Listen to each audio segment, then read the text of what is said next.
নমস্কাৰ সকলোকে পুনৰবাৰ আপোন নিউজৰ অন্য এটা ভিডিঅ'লৈ স্বাগতম জনাইছোঁ। 1 মে তাৰিখৰ পৰা বহুবিলাক বস্তুৰ দাম বৃদ্ধি পাইছে আমাৰ অসমত।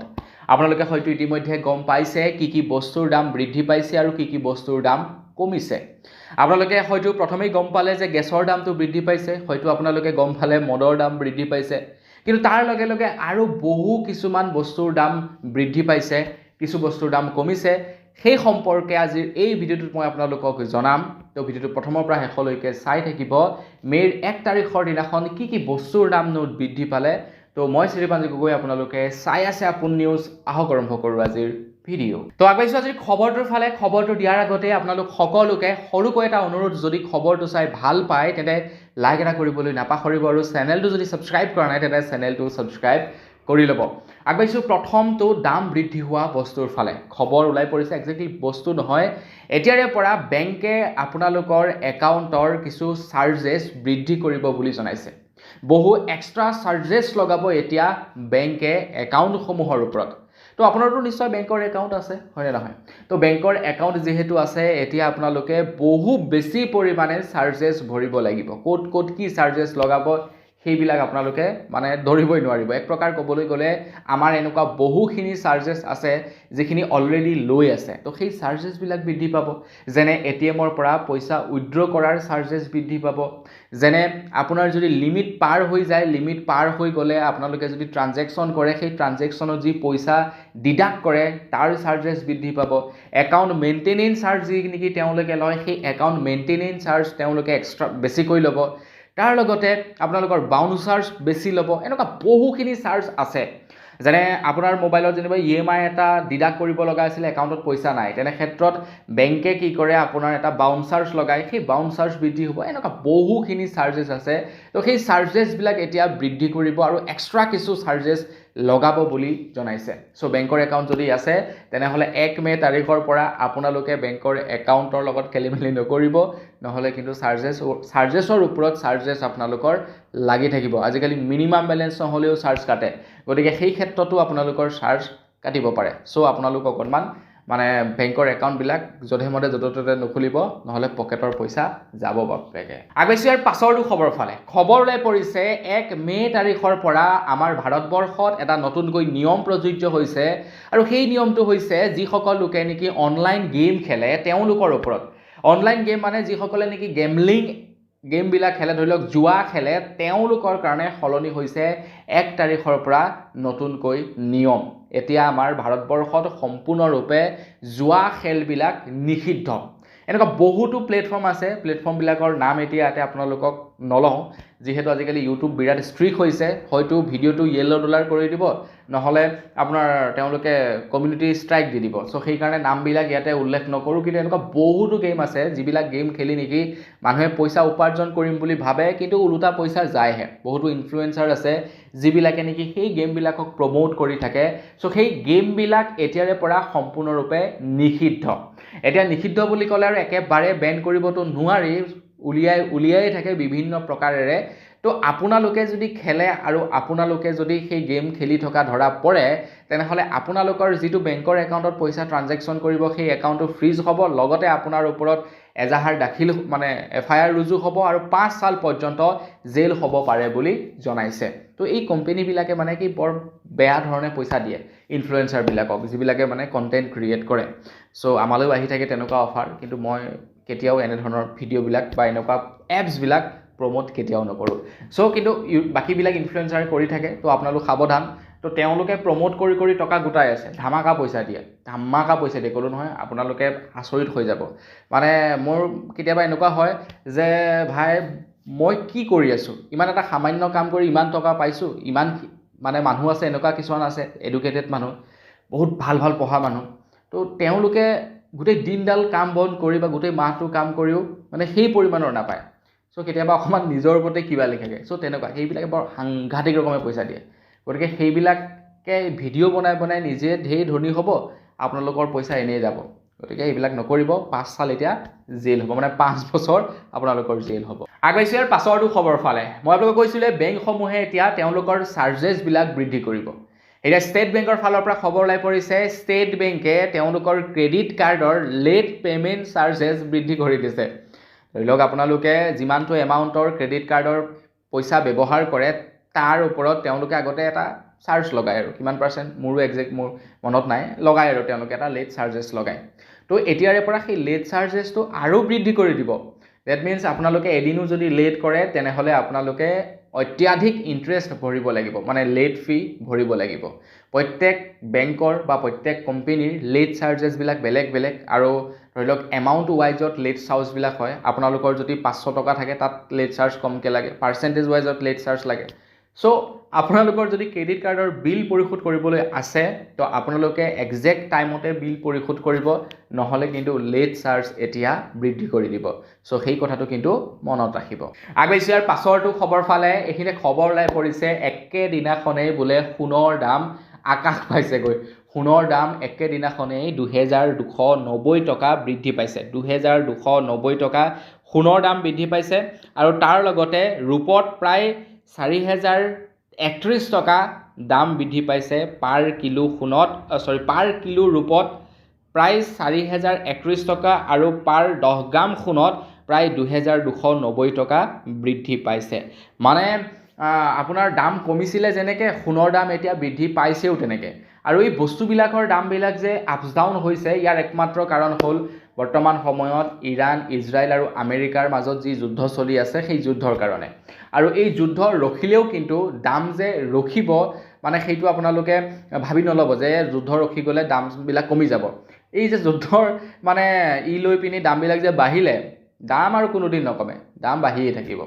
আগবাঢ়িছোঁ ইয়াৰ পাছৰটো খবৰ ফালে। এইখিনি খবৰ ওলাই পৰিছে হোণ্ডাই কোম্পেনীৰ বহুকেইখন গাড়ীৰ দাম এতিয়া বৃদ্ধি পাব বুলি খবৰ ওলাই পৰিছে।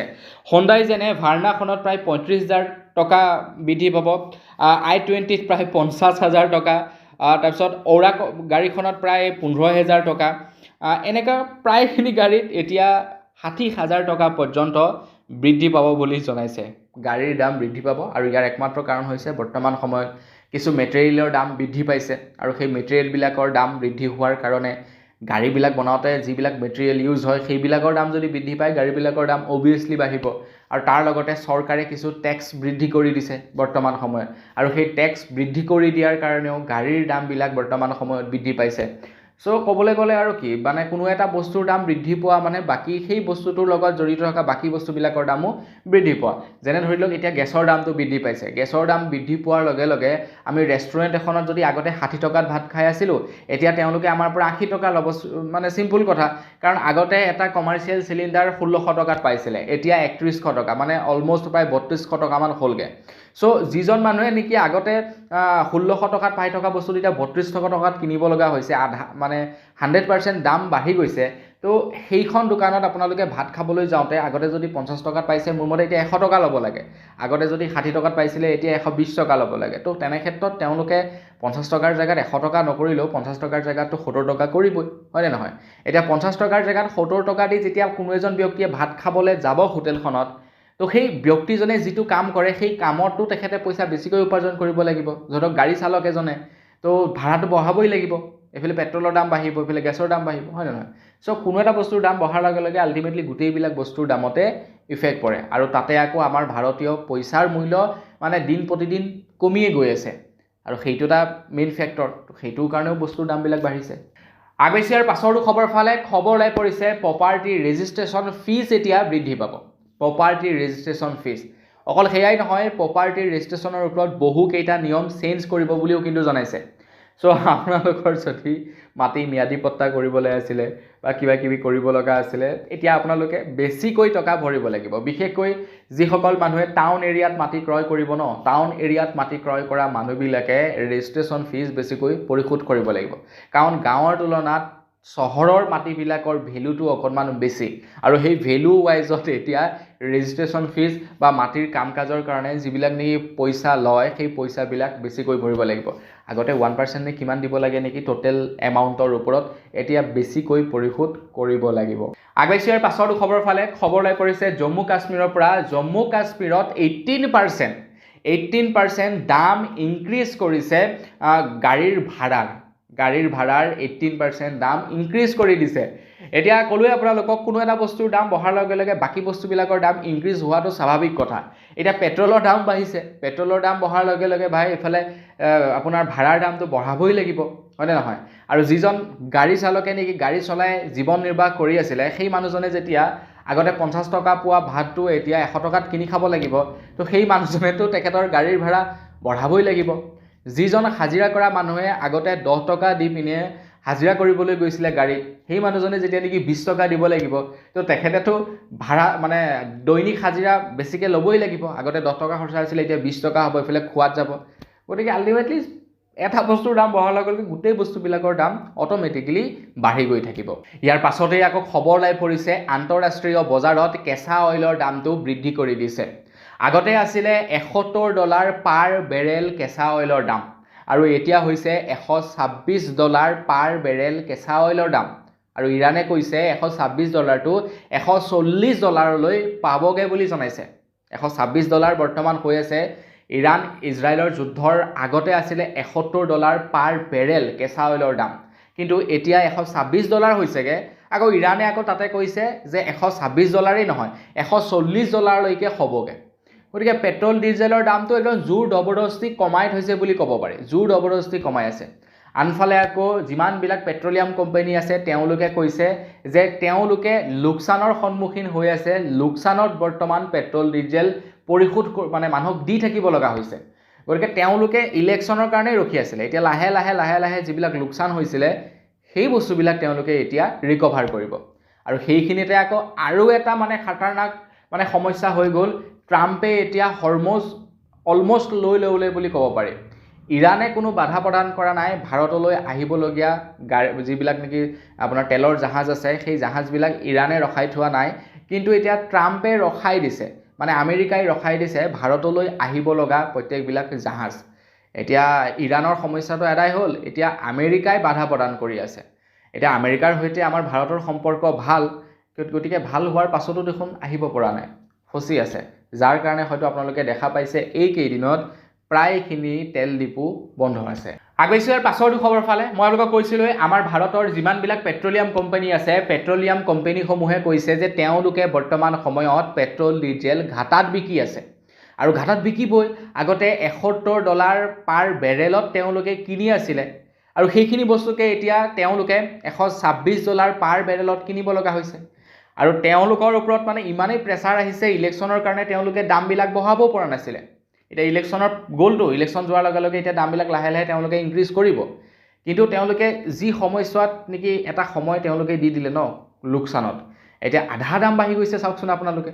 তাৰ মাজতে আকৌ আপোনাৰ গাড়ীবিলাক আহিবলৈ দিয়া নাই সেইফালে এটা কষ্টিং হৈ আছে এতিয়া পেট্ৰলিয়াম কোম্পানীবিলাকে কৈছে যে পাৰ লিটাৰ পেট্ৰলত তেওঁলোকৰ 14 টকা লোকচান হৈছে আৰু পাৰ লিটাৰ ডিজেলত 18 টকা তেওঁলোকৰ লোকচান হৈ আছে আৰু যাৰ বাবে নেকি এতিয়া ভাৰত চৰকাৰৰ বাজেটত 18,000 কোটি টকাৰ এক প্ৰকাৰ প্ৰেছাৰ পৰিছে বুলি ক'ব পাৰি মানে 18,000 কোটি টকাৰ এটা বোজ বাঢ়িছে ভাৰত চৰকাৰৰ ওপৰত মানে ইমানেই লোকচানৰ সন্মুখীন হৈছে আগৈছো ইয়াৰ পাছৰটো খবৰ ফালে এইখিনি আকৌ খবৰ ওলাই পৰিছে যিসকলে চিগাৰেট খাই ভাল পায় তেওঁলোকৰ কাৰণে তো চিগাৰেট খাই যিসকলে ভাল পায় তেওঁলোকৰ কাৰণে এটা বিৰাটেই দুখদায়ক খবৰ ওলাই পৰিছে চিগাৰেটৰ দামত 17% দাম ইনক্ৰিজ হ'ব মানে 17% দাম বৃদ্ধি পাব এতিয়া চিগাৰেটত আগতে যিটো চিগাৰেট পেকেটৰ দাম আছিলে 100 টকা সেইটো এতিয়া 120 টকা 130 টকা হ'বগৈ যিটো চিগাৰেট আগতে 10 টকা 12 টকাত কিনি খাইছিলে সেইটো একেচাতে এতিয়া 15 টকা 20 টকা হ'বগৈ